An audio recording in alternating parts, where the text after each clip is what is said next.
himself to anyone and everyone, but he does reveal himself to souls who surrender unto him with love. Thus he is always close by for the surrendered soul, whereas for the rebellious and demoniac, he is very far away and unapproachable.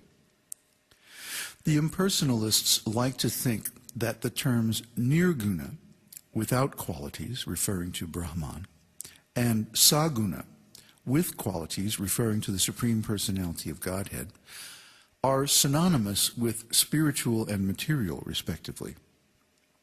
But saguna does not imply that when the Lord manifests a perceptible form with spiritual qualities, that it must be a material form subject to the laws of material nature. His form is always manifested by his internal potency, and is therefore spiritual, eternal, and fully qualified with all the potencies of the Supreme Godhead. There is no difference between the material and spiritual energies for him, because he emanates both. He is never under the influence of his energies at any time. Rather, he is the controller of all energies.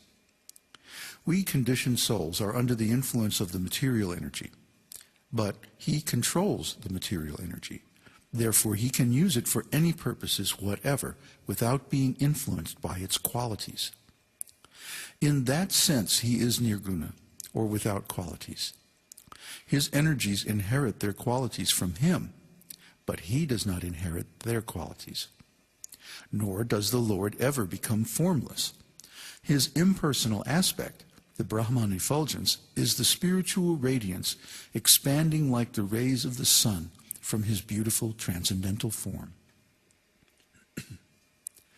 The atheist king, Hiranyakashipu, asked his devotee son, Prahlad Maharaj, "Where is your God?" Prahlad innocently replied that God resides everywhere.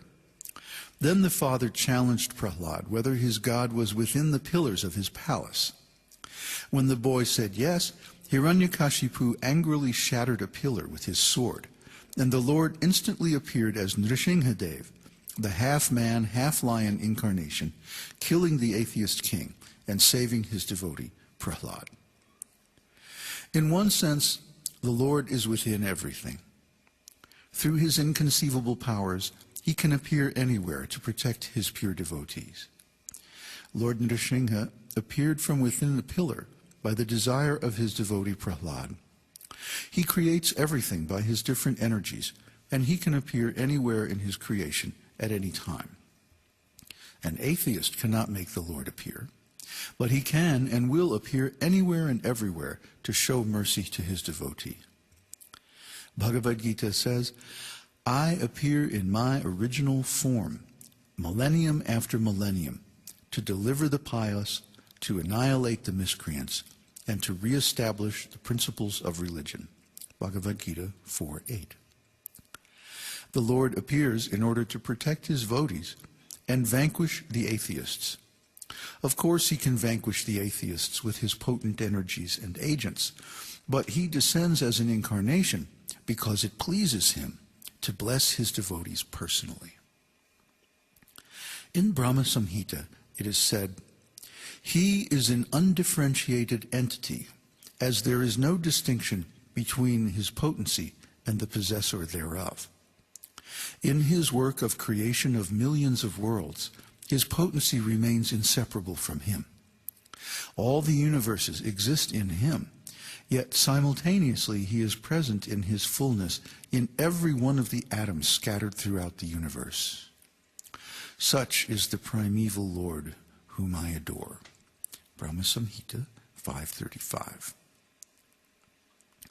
Govinda, the primeval Lord, enters all the atoms of the universe by his plenary portion of Garbhodakshaya Vishnu. He is outside everything in his Virat form of Mahavishnu, and he is within everything as Antaryami, or the indwelling supersoul. He witnesses everything and awards us the results of our actions according to the laws of karma. We may forget the activities we performed in previous lives, but the Lord witnesses our actions and remembers everything. As long as we persist in trying to work for material enjoyment instead of serving him alone, The results of our actions manifest by his will, and we have to undergo the reactions. Ultimately, there is nothing but God, inside and out. Everything we can experience is a manifestation of his different energies. His energies emanate from him, like the heat and light emanating from a fire. He can do anything with any of his energies, and in this way there is a oneness among their diversity. His aspect of oneness, however, is not very prominent in the spiritual world, where the Lord enjoys all the pleasures of life unlimitedly in his personal transcendental form, in the company of his pure devotees. So here are some more apparent contradictions in the nature of the Supreme Lord. Ejati, na ejati. He walks and he does not walk. Sometimes he walks and sometimes he flies. Sometimes he just appears out of nowhere. As Krishna, he loves to walk in the forest of Vrindavan with his eternal companion, the flute, and view the beauty of his personal abode, replete with many playful animals. In the spiritual world, the animals aren't dangerous. The lions and tigers are friendly. They don't eat meat. They don't attack other living beings. They're not envious and violent like they are in this world. In the spiritual world, everything is full of love, full of consciousness, fully conscious, fully self-realized. So all the creatures of the